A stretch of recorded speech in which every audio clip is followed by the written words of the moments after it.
Ball out. Ball out. Bow, bow, bow, bow, Ball out. bow, Ball out. bow. All we do is bow, Ball out. bow, bow, bow. Ball out. Ball out. Ball out. Me and my hitters go all out. Ball out. Ball out. We about to take them all out. Ball out. Ball out. Me and my hitters go all out. Me and my hitters go all out. We about to take them all out. Ball out. Ball out. Me and my hitters go all out. Ball out. Ball out. We about to take them all out. Ball out. Ball out. Me and my hitters go all out. Me and my hitters go all out. We about to take them all out. Dropping by the mall out. Come deliver mail on y'all route. Show them what it's all about.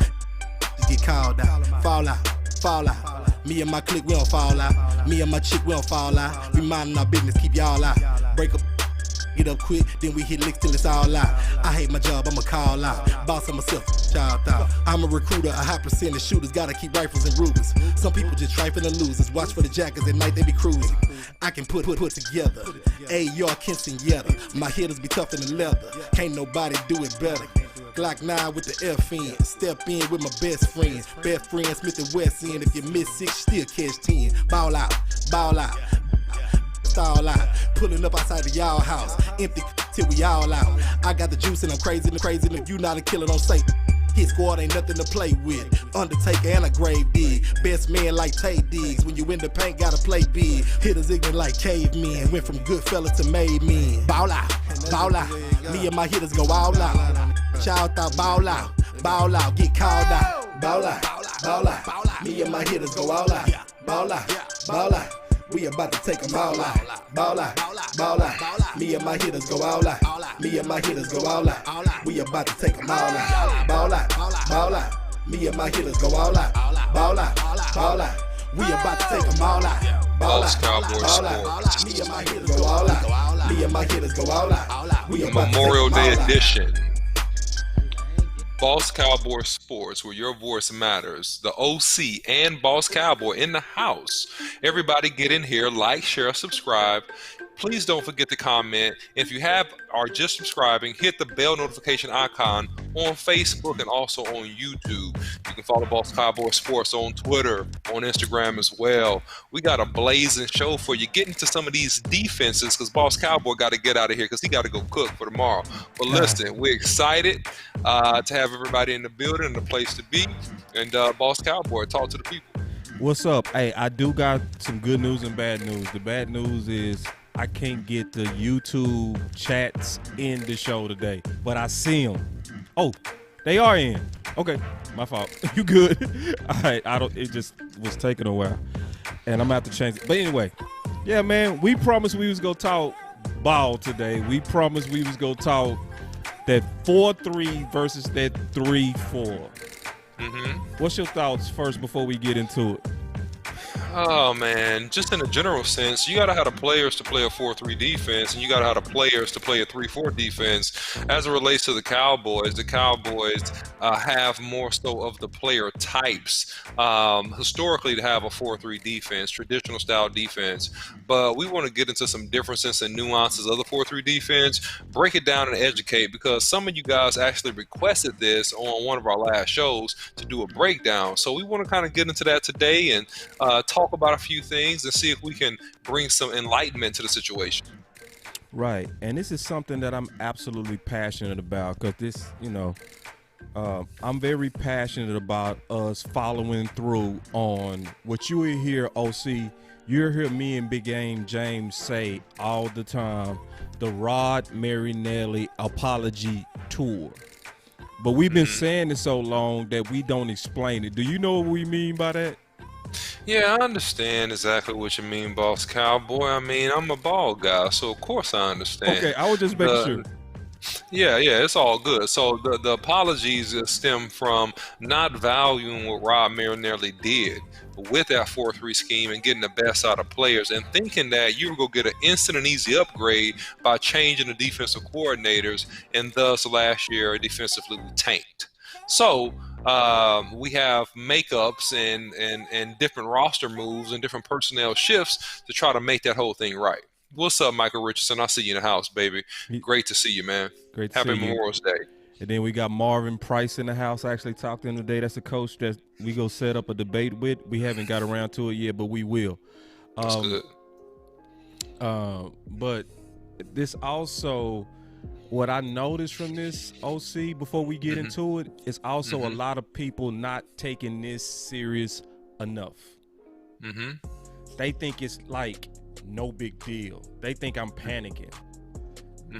And what showed me that was Twitter. And I want to be very careful on how I talk about this because I was debating a lot of people on this with Twitter. So I want to make sure I don't offend when I talk, because sometimes Big Game just asked me, do I have your stream key? No, I took it out the show. But anyway, if I'm streaming, I apologize, man. I thought I took it out the show. But anyway, if I am, just let me know, man. But this is the real thing that I want to talk about. I saw from my Twitter debates that a lot of people just not taking it serious. They think I'm being paranoid. And I'm really looking at this from X's and O's, and I want to explain this to the point to one of my podcast brothers hit me up, and he was like, "What was that, boss?" I was like, bro, first of all, I got to be honest with you. If it's an idea that you have that I disagree with, I'm going to say it. So if it's something that I disagree with and it's about hurting feelings, I always told everybody that I'm going to be loyal versus devoted all day. So. Yeah, man. I understand. I understand. Well, this is an easy way to clear the air, and just talk about just straight ball and just it is what it is. This stuff is going to be pretty much streamlined, solid information that you can take, use, build upon, and just investigate for yourself and find out that pretty much what we're sharing with you is absolutely true. So, it will be some opinions because we are podcasters and we'll give you our take on the situation, but the fundamentals of what we're saying is pretty straightforward, pretty standard stuff if you understand the game or if you're trying to learn the game on a different level. Right. So the first part, y'all bear with us. It's going to be a little bit of reading, but stay with us. This is the only part that's going to be like school. But we got to get into the fundamentals of the defense, okay? All right, and so with a 4-3, and this is the thing, I put all my sources of this in the description so that people can go behind me and double check and make sure what I'm telling you is true. There are 2 defensive tackles in the 4-3 scheme. We already know that. Well, most people know that. But actually, most people don't know that. Let me kind of slow down even at that first sentence and say this. Yeah, go ahead, OC. Yeah, I mean, so listen, let me just I'm gonna summarize some of this stuff, so Boss Cowboy won't have to read every paragraph to you, because I think that this will help with the engagement, all right? Because I want you guys to talk and ask questions. So, basic front on a 4-3 defense, the 4 is for the down lineman, all right? So you got 4 down linemen, 2 defensive ends, and you got 2 defensive tackles. So you don't have 3 defensive linemen or 5, right? That would be a 5-3 or 5-2 or whatever else scheme you're trying to run. But the traditional 4-3, you're going to have 4 down linemen. Now, we know that you have defensive ends, but you have 2 tackles. So you have an over tackle and you have an under tackle. So the over tackle typically is going to play what you call a 3 technique. He's going to play right on the outside corner of that guard, okay? So he's going to be on the edge of that guard, which is considered a 3 technique. So if you think about the center being a 0, right? If you see that diagram, you see the center, you see a 0, right? And so if you look over, you see the defensive end, he's in the gap between the guard and the tackle, okay? That's your over defensive tackle. Now, if you look, you see a nose tackle, which is playing basically what you call a 1 shade, or he can play a 2-eye. But that 1 shade is right on the outside shoulder, the left shoulder, by the way, I'm looking at the diagram, on the center, right? All right? And so that's what you got. So that's your under tackle. So over and under is all based upon the strength of the formation. All right. So you got a tight end. Hold on. You went a little bit fast because you said strength of the formation. I know exactly what you mean. Break that down. Well, let me break it down because I break it down real easy. So when you talk about strength, one thing we got to know is it's 11 people on the field. So there's always going to be a strong side of a formation, because just to keep it simple, in the very layman's terms, that's like having 6 on one side, 5 on the other. Just making it real simple. So every formation is going to have, not every, because you can line up in a balance, and that's another subject, but we're not going to talk about that. Most offenses going to come out and show their strength. Okay? So that's when he says lining up to the strong side of the defense, he talking about basically keeping it real layman's, the side with the most people, or generally the side with the tight end. Very general speech. But go ahead, OC. No, you hit it perfectly, man. So the over tackle is going to be to the strength, or to where they have the most people to that side of the ball. So if you look at the center and then you count, right? Yep. You count on the right, you count 1, 2, 3, and if you include the wide receiver, you're saying 4 people. But we're just talking about the line of scrimmage. So you got 3 people on that side. If you go to the left, you just got the guard and tackle. You got 2 people. So that would be considered the weak side of the formation, or the back side of the formation. Thus, going to the second level, just to give a simple explanation, you see that W, the M, and the S, those are all linebackers. So wheel linebacker is just a layman's term for weak side linebacker. Doesn't mean that he's weak physically, right? It's just the side of the formation that he's playing on. The Mike linebacker is always the middle linebacker. And then you have the Sam linebacker, or the strong side linebacker. So that's in layman's term why you see the W, M, and the S. And this is just basic garb, right? When you talk about the front 7 of the defense, all right? And so each of these guys, and boss, jump in when you want to, all right? But each of these linebackers, just to go to the second level, just to kind of give a little bit of insight here, is all of them have different responsibilities, all right? They got different responsibilities, all right? So you notice Boss Cowboy did a good job of having a diagram. The weak side linebacker has the B gap, which is that gap between the guard and the tackle, to the sideline. Go ahead. Keep going. Yeah, he has the B gap responsibility to the sideline based upon alignment. And so you have kind of, if you look at the Seattle Seahawks play this, they play it very, very well. I mean, historically, Legion of Boom, which is kind of one of the best defenses we know of recently, right? And so they had their linebackers play off of the defensive ends, okay? And I'm giving you a little nuance, okay? I'm not going to get too complicated because I want to keep it real simple and straightforward, but I'm giving you a little nuance here, okay? The reason why you see the little broken up dotted line going to the B gap is because the defensive end's responsibility based on this play, him playing straight ahead, is to go right outside of that tackle, which is considered the C gap, all right? The C gap. So this is all based upon gap integrity. Everybody has a gap. Let me slow you down real quick because I want to kind of expound on that. Go ahead. That's also one of the fundamentals of a generic 4-3 is what they call basically a one gap system, where that's also what those arrows and lines are referring to, is everybody is responsible for a gap. Okay?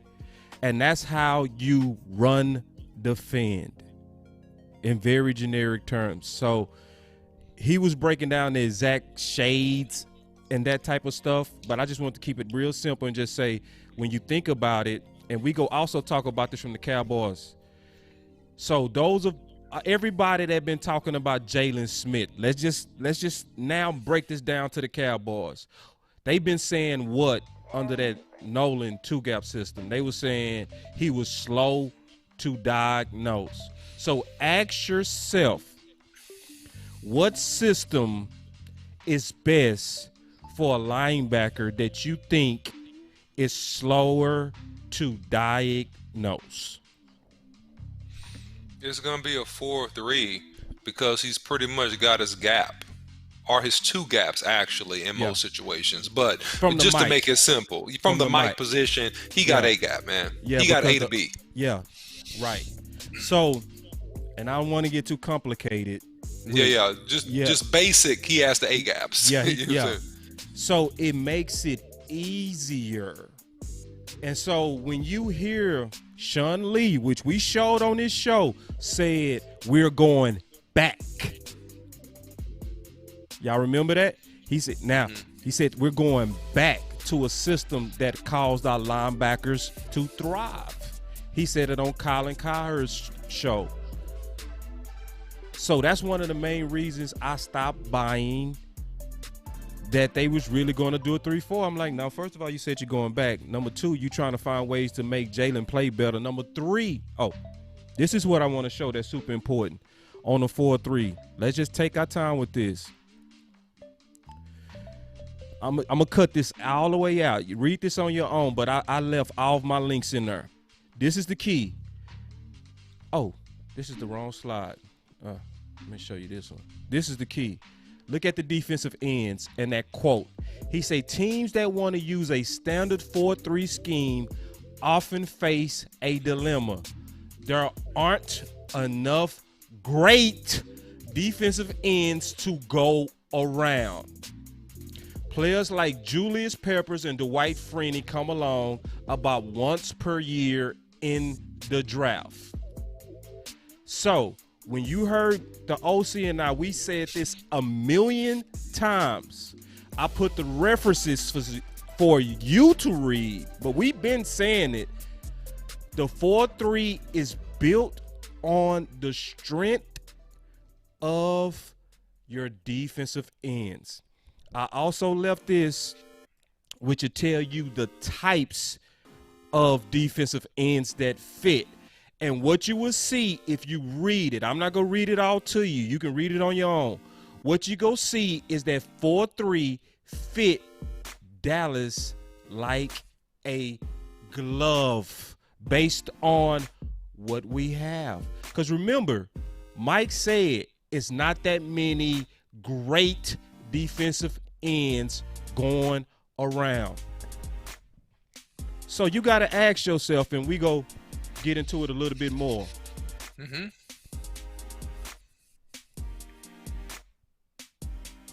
People forget that before we signed Tank was the number one free agent out of all free agents. He was playing great. Not good, great. He was. And so I got to also, what you'll also see, I'm not going to read it. I'm not going to bore you to death with the show. One of the things they talk about is the defensive end's primary role in the 4-3 defense is to get to the quarterback and create pressure. So this is where a lot of people miss it, OC, and I'm going to slow down and definitely let you take off with it real quick. No, it's fine. It's fine. You're doing good. Okay, cool. I don't want to hog the mic. No, you good. People never really look at why they line them guys up in a 3-point stance. It's because in the 4-3, the design of the end, and it's not about hiding it, it's about showing it. We need you to have an explosive first step getting to the quarterback, and we're not hiding it at all. So you got to ask yourself, why do sprinters come out the blocks? Why don't they just line up on the line, and when they point the gun and pop it, why don't they just put their foot on the line? Why is it a whole art to the first step? The reason why it's an art to the first step is because you're trying to generate speed and explosion with your first two steps. It's really an algebra equation, or it could be a trigonometry equation, depending upon how complex you want to be with this thing. Is that the bending and the pushing off creates explosion and force, which helps you to get the top speed faster. The reason in particular for you having your hand in the ground is also you start from a lower position and working your way up. You're climbing the ladder. So because of that is that you are trying to gain leverage on the offensive tackle. If you rush from a stand-up position, it is more difficult to create leverage. When I say leverage, I mean being underneath him to control his body, to hit him with your hands, to get off blocks more fluidly, to get off his set on you, trying to stop you from getting to the quarterback easier because you have a leverage advantage. In other words, you're underneath him and you can manipulate angles a little bit better when you're lower versus when you're standing up. Because most people, and then I'll park it right here, Boss Cowboy, and kick it to you. Most people are not like a Von Miller. You know, they're not double jointed that can start from a stand-up position and still dip underneath you, right? And that's what Von Miller, we got 100 sacks and, you know, he's made, you know, $100+ million doing it, is that he can go from a standing position and he can dip and not lose speed. He can dip and bend his hips and knees and still maintain full speed, which is a gift. That is very hard to do. It is very hard to start standing tall and dip and not lose speed. But he does it and has beat people for years doing it. So it's easier to bend and dip and get around the hoop to the quarterback if you're already coming from a three-point stance. And look at what Michael Evans said, which is getting to my point. Perfect quote. He said, and that's why Everson Griffin didn't fit last year. A freaking man. Amen. And so people think it's not no big deal. They think, oh, that 3-4 is good. We'll just stand up Gregory. Okay. If you stand up Gregory, you also taking away the explosion of his first step. All right? Let's be clear on that. All right? You also giving up the most important step, saying we want to get after the quarterback, and that's the first one. Right. So that's why I said, and I wasn't trying to insult people when I said that people was drawing their concepts on napkins and not really looking at the design of the defense and how it fit your people. And if you look at this thing just on a more even simplistic way, going back, because you're talking about the ends, and that's simple, but going back to the defensive tackles, right? It's a one gap technique type of situation, is that I'm responsible to get through this gap. Everybody is a pass rusher in the 4-3. This is predicated on having good athletes and people being able to win one-on-one. So you're over defensive tackle and you're under nose guard. They have to generate some type of push and pressure, right? So the whole ideal behind it, when it's taught properly, and I believe even Marinelli said this when he was here, look, rush the quarterback. All right, every play we're rushing the quarterback and we go tackle the running back if they hand him off the ball. That's the concept. Yes, we're trying simple. We're trying to beat a man. That's all we're trying to do. We're not worried about reading. We're not worried about nothing. We're worried about penetration, beating the man, and creating havoc and being very disruptive and letting our linebackers run north and south, east and west if they're willing to say them. And then ideally, your middle linebacker should be running north-south. You know what I'm saying? He should be coming downhill. If he's playing like he should play, he should be coming downhill, filling gaps. And unless, Boss Cowboy, and we can get into this nuance on the back end if you want to, unless he's in coverage, and then you have a variation of the 4-3, which is called the Tampa 2. Right? The Tampa 2, where that middle linebacker got to sprint down the middle of the field and drop. In pass coverage, he got to cover the seam. What's called the seam, or the middle third of the field. Right. I don't want to get into the variance today. I want to go into just the basics. We'll talk about the variance maybe on the next show, because I do have a slide for variance when it becomes hybrid. So check this. Just because we thinking about this out loud, right? And this is also a counter to some of the people that said things that was incorrect. Like one guy said most of the league run a 3-4 to keep offenses off guard. No, most teams run a 3-4 because, like they said, it's not enough defensive ends going around. That's great. So let me ask you a question. Beginning in 2020, the Washington football team returned to the 4-3 base defense for the first time since 2009 under new head coach Ron Rivera and new defensive coordinator Jack Del Rio. But you got to ask yourself, why? Because they got them horses, homie. That's why. Because they got Montez Sweat, and they got and they got this stud freak they drafted, Chase out of Ohio State, and they drafted in the first round about 4 years ago, I believe, Williams, defensive tackle, and they got another good defensive tackle, and they got a good linebacker. So they got the dudes that can put pressure on you, beat you one-on-one, and that thrive on being athletic, getting up the field, putting pressure on the quarterback. That's why you run the 4-3, man. So, for people don't understand why it makes me nervous to hear us talking constantly on this 3-4, because you got to ask yourself, who is the best player on defense?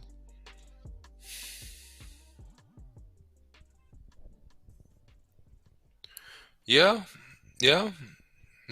Tank is your best player on defense. Tank is your highest. Tank at one time was paid more than Dak. He was. And I want to tell y'all something, because you know Boss coming here ready. I ain't going to never play with y'all. You know I broke down every sack that he got in his best 2 years, 2017 and 2018. Not one time was he having his hand up. He was in a three-point stance 100% of the time. So everybody that want Tank to be Tank, you should want Dallas to be a 4-3.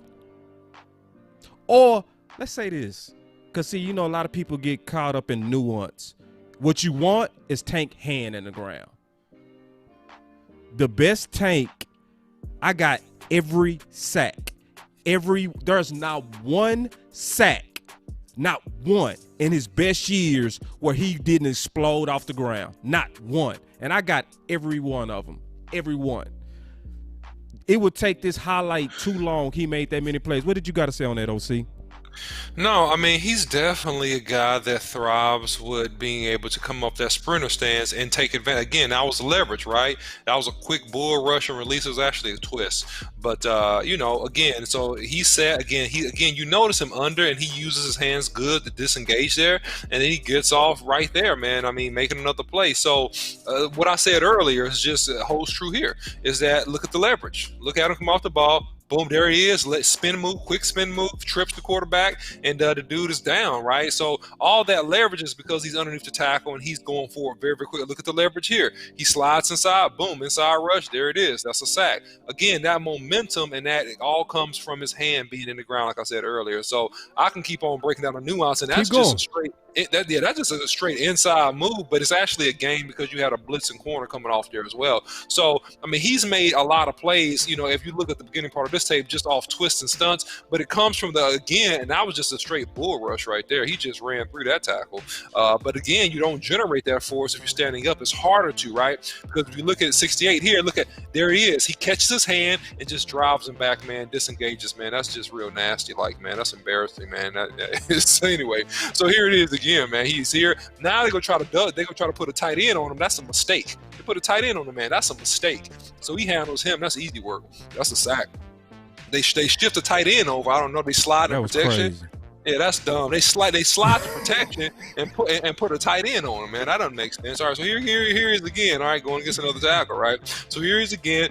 Good steps, right? So that he stabs and he releases there. You know, so he stabs and rips under, just a stab and a quick rip under. It's a bull rush to a finesse move is what he did. Right, here. And he stripped the ball. And I'm gonna tell y'all right now, he does not make this play in a 3-4 defense. This play right here, he does not make it standing up. I'm telling you, he needed that one split second of explosion that came from the ground, right here. He does not make this play right there. He does not make that play. I'm telling you. So everybody that say they won't Tank and that's mad at Tank and yeah, Tank said, yeah, it don't matter. No, it matters because you can tell that he put in a lot of work to develop them counter moves coming out of the 3-point stance. And it's nuance to him now. It's like water to him. And then you take him and you stand him up. So that's why I said, go ahead. you No, saying? that's a beautiful move, man. No, go ahead. That's a beautiful move. I was just pointing out a beautiful move. But that's all generated on his momentum and him playing low with leverage, right? He's Right. playing low with leverage. He's going to play low with leverage here. And so now this is a mismatch versus a slow guard, right? He just beats him inside so easy. It's taking candy from a baby, man. He slices inside. That guard ain't seen that type of speed. That guard, and his first step explosion is going to be, here he is, go shade down inside. Look at this poor right guard here. Look at this. Like, he's like pointing at him. You got him. I got him. I don't know. Whoop. See ya. This guy, he don't have a chance, man. All he's doing is just turning and running, man. He's not even sliding his feet. So Tank Lawrence beats him pretty easy right here. Right here he is. He's playing a tight 5 technique. And so sometimes they run these games, right, where they go slicing inside. They're going to blitz the backer off the edge. And so here he is. So Tank comes inside, and he has the B gap, but he continues to travel inside and locate the quarterback. He gets the sack right there. So, I mean, all of this is based on movement, beating hands, counter moves, and getting that first step explosion that has come from him out of this 3-point stand. So look at him here. He's going to slice inside, but it's the momentum generated. Here he is. He carries all the way inside. And so he gets, he didn't get in on that tack, but he got a little bit of pressure. So here he is here. Here's over the right guard, all right? All right, this looks like another game they're about to play, right? So here he is. No, not a game. Faking it. Ooh, just beat him clean, right? Ran straight through him like some wet cabbage, man. That's a bull rush, and just discard his hands. Here we go. Right, because this right guard is playing game. He thinks Tank's supposed to slam, so he plays soft. There he is. So that's what happens to that right tackle right there. He plays soft instead of setting him firm because he thought they were supposed to slice inside and play a game because based upon their alignment. And he got beat, man. Got beat clean. All right, so here he is again. Let's see. Are they gonna try to? Okay, here he is. All right, look at that. Look at the quick disengagement, and that's all momentum out of that 3-point stance. Right? Look at that. Look what Julius said. Yeah, he bet out that 3-point stance. So look everybody, go ahead. I'm sorry. No, I'm the last. Beats the hands quick, slaps, rips around. Beautiful. Slaps, rips around. That was a beautiful play. So anyway, go ahead, Boss Cowboy. Yeah, it's just one of those things to where to people that think it ain't no big deal, to people that think we just talking, people that think we just woofing about Dan Quinn. No, it ain't, man. This is a real concern. Because just like the Redskins use common sense, why can't we use common sense? Why can't we? Right? They said, obviously, we got us some bookends. We need a defense that's going to highlight them. We over here like, we got us some bookends. Let's drop them into coverage. Let's stand them up.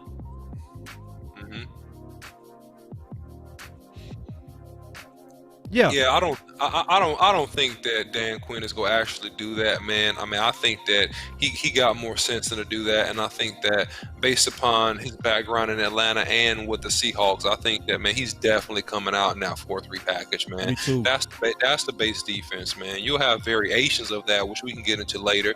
You may have a convert where it makes sense in certain scenarios for you to run a 3-4. All those things are true and could happen, but the base defense should be a 4-3.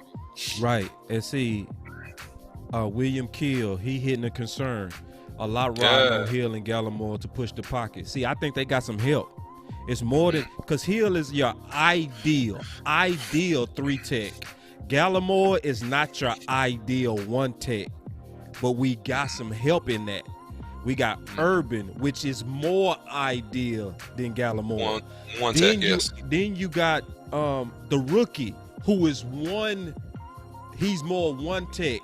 When you really look at how we're built, we not built ideal for a 3-4. We are built ideal for a 4-3, and you see depth, you see everything in a 4-3. It aligns everything, in my opinion. It aligns everything. Like, because when you hear people talk about 3-4, that's why I call it drawing on napkins. I'm not insulting people when I say that, but it's basically what I mean by that is you trying to force it. You're trying to take a circle and you trying to say, somehow, see, it fit in this square. You made it fit, but it didn't ideally fit your guys. You know what I'm saying? So, see, and this is the main reason I was showing Tank. I can show Tank the next year. Is you're not going to see none of Tank's best years with him standing up. None. The relentless, the power, the bend, everything, the counter moves, everything that you loved about Tank came with his hand in the ground. So for everybody that's calling Dan Quinn a genius, I'm not hearing genius when I keep hearing 3-4. I don't care what nobody say, because then people will be like, boss, you got to be optimistic. Boss, be hopeful. Boss, hold on now. How you going to judge him? See, you got to watch the Dallas Cowboys, man. You got to watch us. You got to really watch us. Remember, we sold receiver by committee in that offseason. And That's OC, true. I promise you, I got the screenshots to prove it. I was one of the only ones like, y'all telling me Hearn's a replacement for Dez? Nah. Well, No, can they clearly was see it drinking. didn't work. No, it was a lot of epic Kool-Aid drinking on that, bro. It was, Really? oh my God, yes, bro. It was crazy. Oh man, people bought it. No, Hook, not the line, Kool-Aid. and sink. Oh, drunk it down. Oh, they drunk. The front office sold it, and we just sipped it, man. We sipped it out, and then I was the bad guy for telling the truth. I was like, bro, I know y'all don't like Dez, and y'all wanted him to take a pay cut, that son of a B, and all the stuff you called him. But we're in trouble without Dez. Right. Was Dez himself? No. Was he 2014 Dez? No. Was Dez Right. still our best receiver? Yes. 100. So Well, that's you know, what, go ahead. so when you see us talking about our concerns, bro, we not New England. We not a team that exercised common sense for years. Don't check Boss Cowboy and the OC for pushing back at stuff we hearing. Like, no, you should be listening and trying to figure out why we pushing back. Because they did roll out in a 3-4. They ran out in a 3-4 last year with these guys. What the? Yeah. Well, you know, what's good for the goose is good for the gander, man. And a lot of times, man, wisdom is always justified by the children that they produce. And so this had no babies. So we understand that this thing just wasn't gonna work, man. It's kind of like, man, it's kind of like having what can I say? Having the San Francisco offensive line, and you try to all of a sudden go to a spread offense, man. You don't have the horses to go to a spread offense, man. Your line is built a certain type of way. You know, we had a coaching change when I was in college. This is what this reminds me of, and it was tragic, just like this. We went 0-11. We went 0-11 because we took power running team, two tights running team, and said, no, we're not doing that no more. We don't care about running the ball. We're going to run a spread offense. We didn't have enough receivers, and we didn't have the linemen that were good enough in pass pro, probably except for a couple of us, me being one of them, to hold up in pass coverage one-on-one against them horses game after game after game. You see what I'm saying? And so it was an epic fail, man. And so this is the same thing. And I bring this up to say, this is the same thing that happened to the Cowboys this past year, right? You took personnel that was meant to do one thing and tried to make them do a completely opposite thing, and it never works. It never works. It never works. So, you know, this is all interesting, man. We'll just see, man, how this whole thing pans out, and even to transition our conversation just a little bit, Boss Cowboy, even more, man. Even if you look right on the fundamentals, okay, and I'm just gonna say just some basic stuff, right? If you look at the back end of that 4-3 defense, you're playing with two corners and two safeties, one strong, the back end, two corners, one strong safety, one free safety. Right? That's what you're playing with on the back end of it. And so just to give you guys some verbal color, okay, and then I'll kick it to Boss Cowboy on this if you want to take it or not. the corners typically, and I'm just giving basics, right? They go flank the perimeter, right? They go have, be lined up 5 to 7 yards off the ball. The safety's behind them. Will and Sam covering at about 10 to 15 yards. And so that's what you see, right? And then which is really what you call in 4-3, a 2 deep zone, right? So you got basically you splitting the field in half, and you got one safety covering one half of the field, the other safety covering the other half of the field, right? What you see in this diagram, right? And so you got the cornerbacks that are covering the flats, all right? So the flats would be anything you see between the defensive end and the sideline, like in between there, that those are considered the flat areas. And then you got, or the underneath routes, if I can put it that way, the short routes, if I can say it that simply. And then you got basically help over the top on each side of the field for anything that goes deep with the free safety and the strong safety. There you go, boss. Yeah, and even looking at this, let's talk, because you want to talk about the back end. When we say 4-3, we're talking about the front 7, right? So 4 plus 3 is 7, so that's the front 7. So when the OC said back end, he's talking about the secondary. So that's both corners, the free and the strong. I just want to be clear on that, because it's very technical speech, but it's easy concepts. So let's just look at this right now, and let's just talk real quick. What's the obvious mismatch? Just looking at this diagram, what would you attack, OC? The middle of the field. I would too. Why? Because you can get an athlete on a stiff. I love you, OC. I love you. See, because the problem with this defense is called the soft spot in the zone, right? Oh. This is the liability of any 4-3 defense, and this is why people came. And now I got to talk nuance, boss, to explain this. All right. This is why just a little bit. This is why you got into what people call the Tampa 2, right? Because now you're dealing with player types, okay? Yes. Now you got to deal with a Mike linebacker that can sprint down the middle of that field and cover an athlete. If you got a traditional unathletic middle linebacker, he very well could get especially if you line up twin receivers, he could get into a situation where he is one-on-one with the wide receiver. Well, what's the advantage on that? That's why that is going to be the wide receiver is going to have an advantage against a linebacker all day long. Any one of them, he should. Or the safety. See, that's all the safeties. This is in this formation right here that the offense is running. You see 3 wide receivers and one running back, which is called an 11 personnel. This is why a majority of the league runs a nickel. Because most teams coming out now in 11, you have to counter that by taking a wheel linebacker out, which is the W, substituting that with a corner. Then that gives you the matchup of not having a stiff.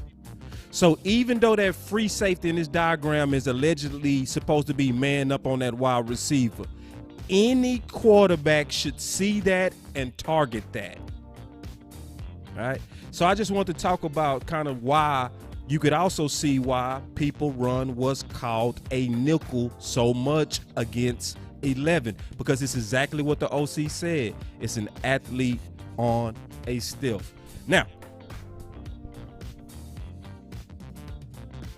yeah, because I want to explain athlete, because that still might sound technical. Yes, no, it's not technical. We don't want to overthink it. All we're saying is this, right? We're simply saying that if you get a very fast, shifty player versus a player that is not used to running as fast, right, and that doesn't have the lateral quickness, because typically in the NFL, you see the inside receiver, or we affectionately call it a slot receiver, right? Slot. And so you say slot receiver. Slot receiver is just basically the inside receiver. So you see the receiver that's out there, you have the CB over him, the cornerback, and then you see a free safety line drawn to the inside receiver. That receiver is considered the inside receiver, or what people call for short the slot receiver. Okay, so think about Beasley. Think about who else? Think about Tyreek Hill. Well, he plays all over the field. But think about him. Think about little shifty, quick guys that are super fast and that are shifty. They may not have long speed, but typically these guys are elusive. They're shifty. They're quick. All right. And so if you have a 220-pound free safety trying to cover a 195-pound 4-3 guy that's shifty and quick all by himself, and he got half of the football field to chase this dude around, right? Then that favors the short, shifty, quick offensive player. And so this is one thing that's finna freak y'all out. I hope y'all ready for this because I saved this for last, man. Mm-hmm. I got proof that the Dallas Cowboys knew better. I got evidence. I got evidence that they knew better. So, proof. Bro, you know me. I'm receipt king, bro. I don't play. So, I'll save this for last. Which I'm going to play it, and let's break this down, OC. This go shock a lot of people. Now, before I play this, I want to tell you that the date on this is March 28, 2019. Let's go.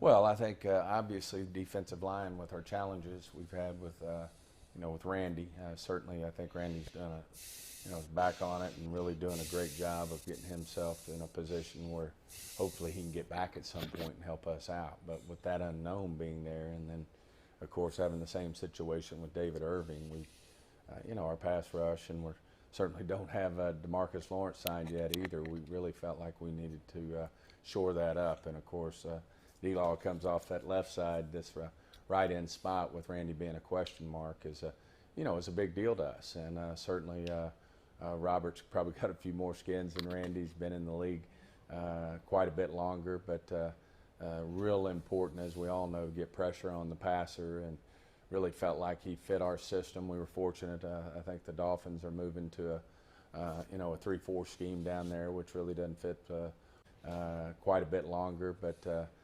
real important, as we all know, to get pressure on the passer, and really felt like he fit our system. We were fortunate. I think the Dolphins are moving to a 3-4 scheme down, as we all know, to get pressure on the passer, and really felt like he fit our system. We were fortunate. I think the Dolphins are moving to a 3-4 scheme down there, which really doesn't fit what Robert does. So really felt like he fit our system. We were fortunate. I think the Dolphins are moving to a 3-4 scheme down there, which really doesn't fit what Robert does. So just so happened there was a good opportunity there, and I think he really fits Rod and what he's all about. And I think Robert really felt like that it'd be a good way to, for him, because he wanted to play under a one-year deal, is get with Rod, and felt like he could really flourish at the right end spot in our scheme. Oh, my. OC. My. What scheme was he talking about?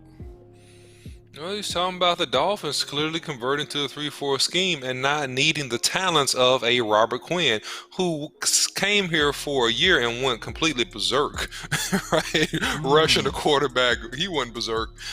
Wish we would have re-signed that dude. But anyway, even on a short-term deal, that would have been smart, in my opinion. But anyway, whatever. Go ahead. I'm sorry. Go ahead. No, go ahead. You got it. It's fine. That's really the main gist of this whole recording, right? It knows some more in there.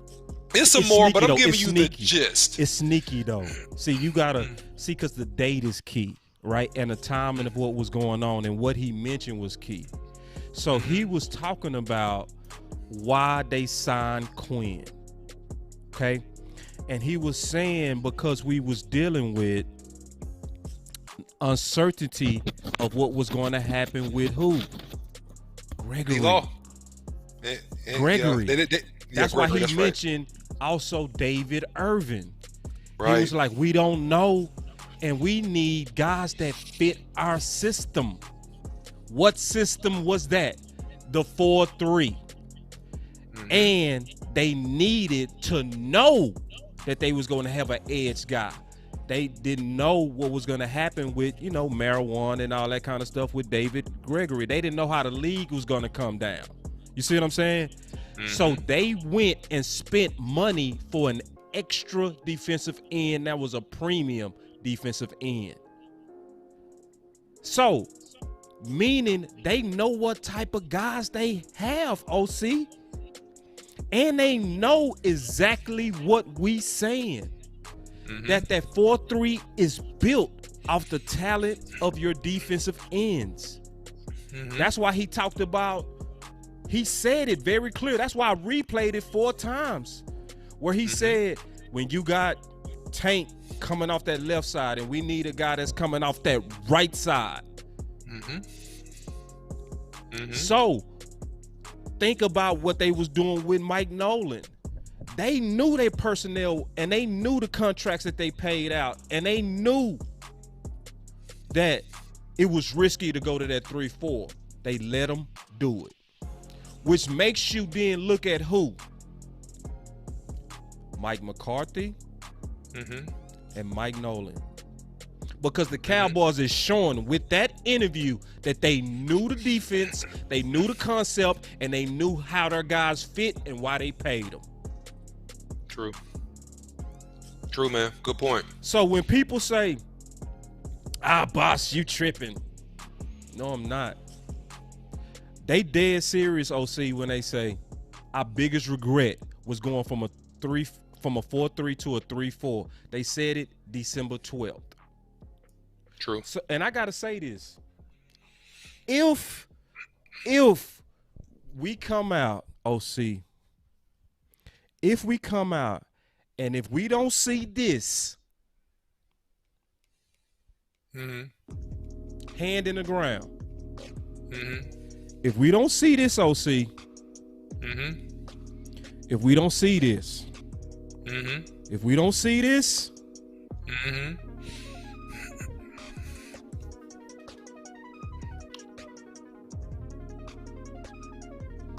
I'm getting mad just thinking about it. No, don't get mad, man. I mean, listen, don't worry about it, because listen, you won't be mad beyond this year because somebody will get fired. So at the end of the day, it's going to be all good. I mean, look, they go do that, man, all day long, man. I feel like that, hey, so with the horses we got, man, the positions that, and we, listen, now I've said this when we've been on record. Look, D-Law's productivity, hadn't been to me on the level of his pay. And I respectfully say that, believing he's an awesome athlete and he can do some great things. So you gotta invest in having him be as productive as possible. And based on the overwhelming amount of evidence, it's been with his hand in the ground, man. So you gotta put him in a position to succeed and to produce double-digit sacks, not 5 or 6 sacks. So, I mean, it is what it is, man. You go do what you need to do with him. Marvin, I see you in the building, man. So, hey, I appreciate you joining, man. And, Boss let OC hear my theory about the Cowboys and the Parsons LT comparison. So listen, first of all, Marvin, I think I know where you're going with that. Listen, I'm the guy that said day one, before he was day one, that I pray and I hope that they will line this man up and let him rush the passer because he's explosive. He even, going back to high school, he rushed the quarterback. Right? And I think that's a long time ago. Well, here's the thing that you see, and even you see a little bit of this at Penn State, is the nuance of him being able to shed blocks and disengage and actually close the distance and get to the quarterback. So I hope they use him in a rush-type role. So I'm fine with the LT theory, baby. I think his best game is being an athlete and let him go forward. That's what I think. And I love the theory, too. It's just, the only thing I hate about sometimes theory is why play with theory when you got exacts? You already got guys that are good and experts at rushing. You know what I mean? Like, I see why you want to play with it, but it's a way to compromise with that. Hold on, because I was going to talk about a compromise with that. Right. I like your vision, OC. Rushing from the middle, bro, which is what he's talking about. Marvin is talking about basically allowing him to be a middle linebacker that's going. You know what I'm saying? We sending it from the middle. You know what I'm saying? And letting those guys get after it on the edges. Now, it's one of those. I'm interject with you there. All right, let me stop you just real quick, boss. Yeah, because here's the deal, man. With a guy like Michael Parsons, man, some teams have a jet package. All right. And the jet package is that if you run the 4-3, I take all my slow guys off the field and I line up my 4 fastest guys that can win one-on-one, and I'm going to let you rush and see what we can get. You still can have Gregory, Law, Parsons, and your other best rusher that's strong enough to or quick enough to disengage on the field in a jet package, right? Seattle did it. Several teams have done this. It's a jet package and still rush them on third downs, let them create havoc. So I like that idea too. Go ahead. Moving the chains in the building. I see you. Good to see you. Thank you for joining the show. Hey, thank you. So it's one of those things to where I think we are gonna come out with our hand in the ground. I really do. I think we go see those guys with their hand in the ground. I think it's a smoke screen, just like they came out last year and said that we was gonna run a 4-3. They said that, and they came out and actually ran a 3-4. I think they're doing the exact opposite now. I think they saying we go run a 3-4, and they go really come out in a 4-3 because the marijuana is not punitive anymore. So you know you go get a full season of Gregory. You also got Anah, who's a pure defensive end. Then you also got Tank that you paid. So put him where he got 100% of his sacks. 100% was with his hand in the ground. Agree.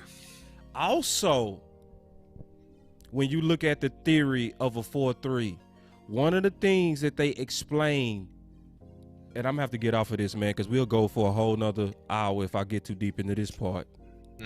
The Mike linebacker. So, and I put all of these in the description. I'm gonna update the description on YouTube because the title is off. It's still showing the show from yesterday. I'll fix that after the show. But your Mike linebacker or middle linebacker has to be mentally ready to take a pounding. He is going to be a 40-minute or 60-minute war with the fullback against I formation, which we don't see that much anymore. He would be, but this part is true. He would be blocked much more often than the other linebackers by offensive linemen too. He has to be able to block, destruct. He will almost never have a play where he's not having serious physical contact with someone. This is all talking about the mic. In the run game. Yes. Who plays the mic? Well, that's a whole nother conversation.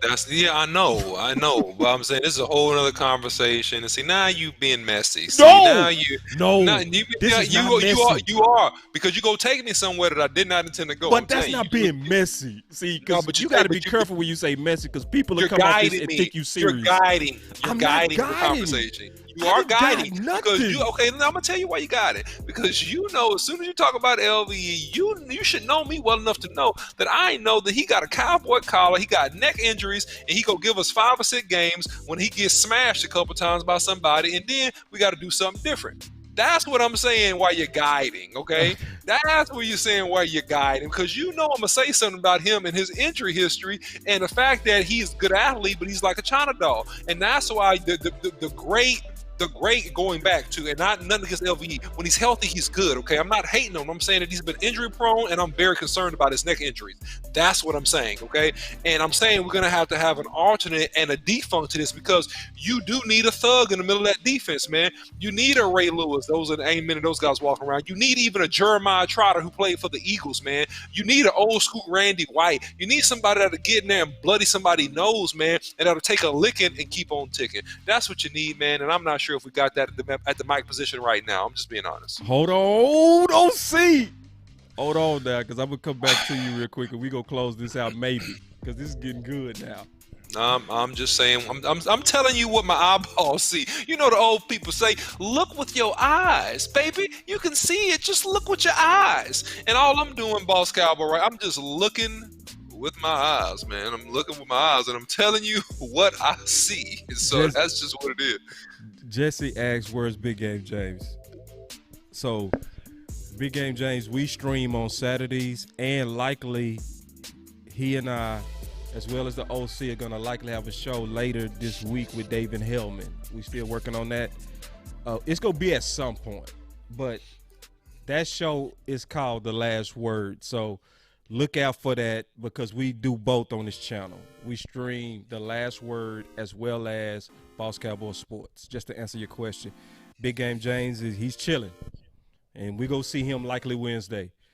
Okay, but I just want to answer that question. But just going back to this, because see, the whole point that I'm talking about is if you study the theory of the defenses and the design of the defenses, you will see what they're doing. Because when you look at Mike and what the design of the Mike is in a 4-3 defense, that says LVE is on his way out. That's what it says. See, And you got this conversation. You just admitted it. Why you keep saying I'm God, bro? I'm not God nothing. I'm not. You just I'm not liking mad it. at you, guiding messy. it. I think I'm that's not. what it is. I'm you not messy. mad at you guiding it, but I knew we were going somewhere with this. Go ahead. Yeah. Let's be honest. Where did Okay. they put Mike? I mean, where did they put Mark Parsons right now, brother? Where did they put him in the rookie camp? It's already out.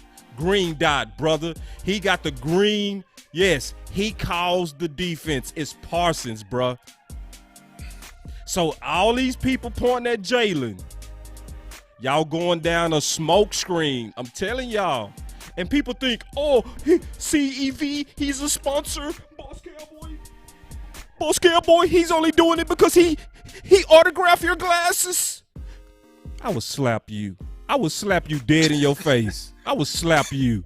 If you really think that I'm lobbying for some Jalen Smith over a sponsorship, I would straight up slap you right in your lip. I'm just playing. But I mean, it's like, are you serious? Like, I'm showing you the clear tea leaves. We showing you why we take this 4-3 so serious. Because like I said, even if you do a combination of variants, which you can do from a 4-3, the main thing that the OC and I are saying, when it comes to tank, it better be some of that. All the time. Do all the variants you want. Do all the variants you want. But the main guy that you paid, let him do what he do best. Well said. Well said. So yeah, so it's one of those things that I want us OC as a fan base to lobby for the best ideas. This is why we say your voice matters. First, it's about, in my opinion, debating it out. That's what the OC and I do all the time. Now, everybody can't handle the debate, bro. I'm learning this. Some of the podcast community can't handle it. I'm noticing that. Getting them feelings, emotional. Have a lot of emotions. lot of emotions come when you present a counter case to those. But we are free thinking podcasters, and so we are going to express our ideal, and then we just chop everything up at the table. So and they're varying, and I won't get into all this. I'm going to be very respectful to everyone, but there are varying reasons why people get so defensive about their opinions and their thoughts being, somebody have something different than your perspective and you feel a certain way about it. And okay, I get it. I understand why. Okay, I'm not going to say why, not publicly, but I understand why. All right. But listen, we want you to be a free thinker. And so we say it's Boss Cowboy Sports, where your voice matters, because it does, man. If you got something to bring to the table, we go bring our best to the table and bring the best thoughts so we can go get 6 and how we can have a strong team and a better franchise, man. That's what we go do. So, hey, there it is. Yeah. There it is. It is. So you got to go through debate. Like, it's debate you're going to win, it's debate you're going to lose. But the whole purpose is to actually go through these debates is to eventually get to a place to where you can really see the truth. So we all got to embrace debate, and we also have to embrace being wrong.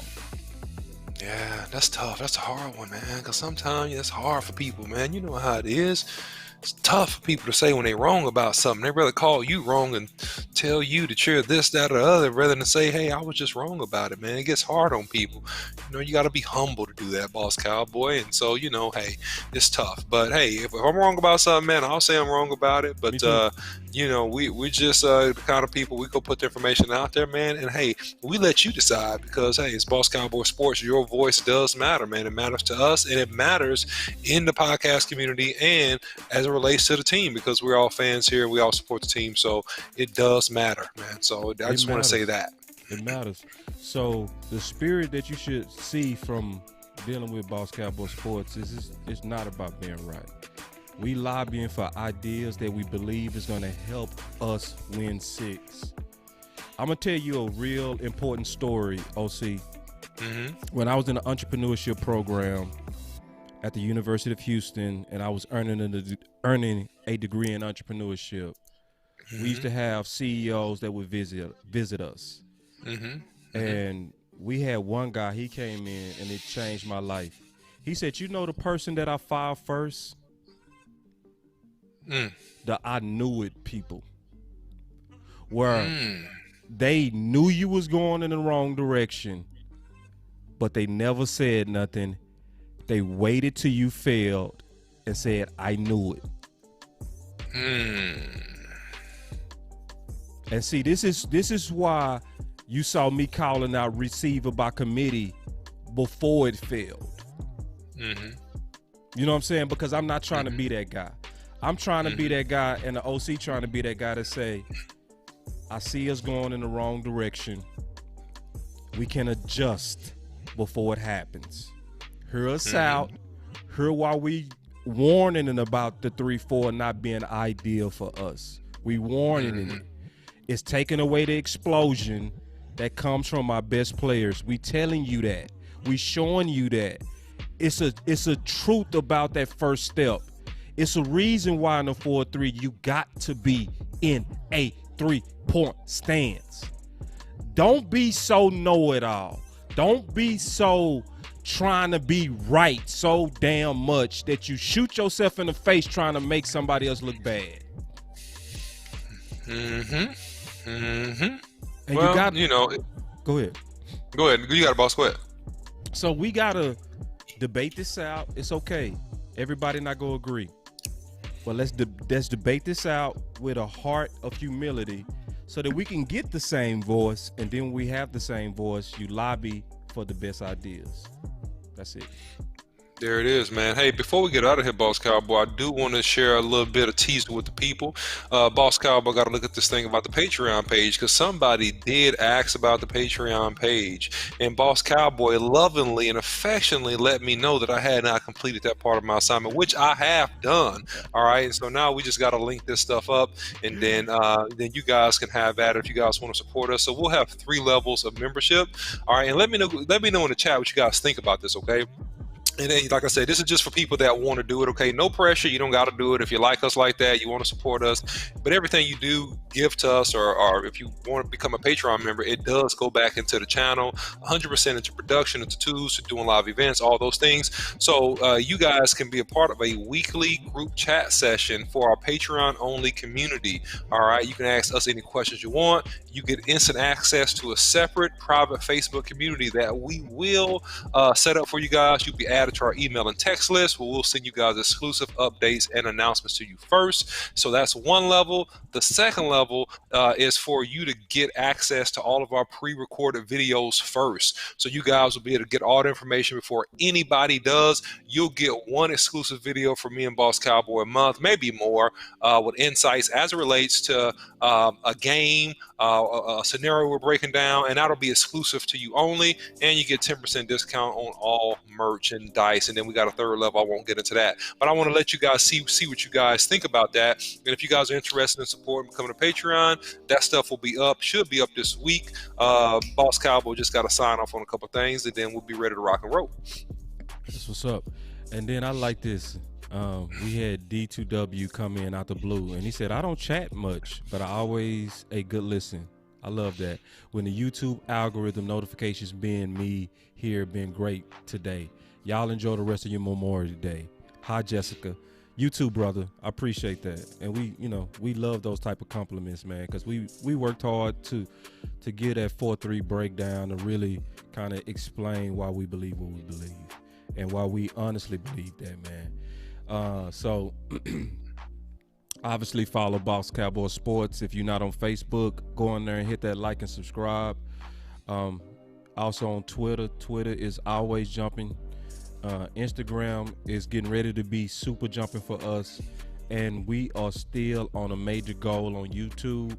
We appreciate everybody that donates into the Cash App. I think somebody said today that they did. I appreciate that. I always do that because that goes right back into the show. We got expenses and stuff that come with the show.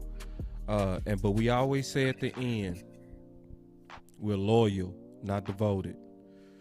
We go tell you sometimes what you don't want to hear. It's just the truth. But it's what we honestly believe we need to hear.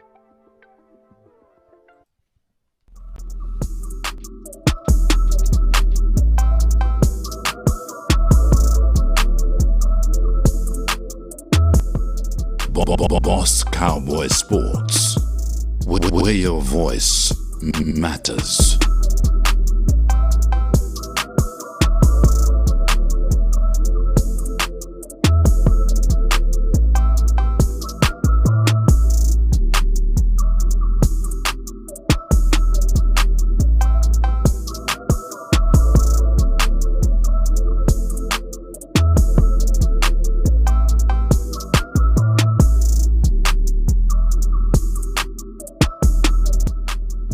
Boss Cowboy Sports.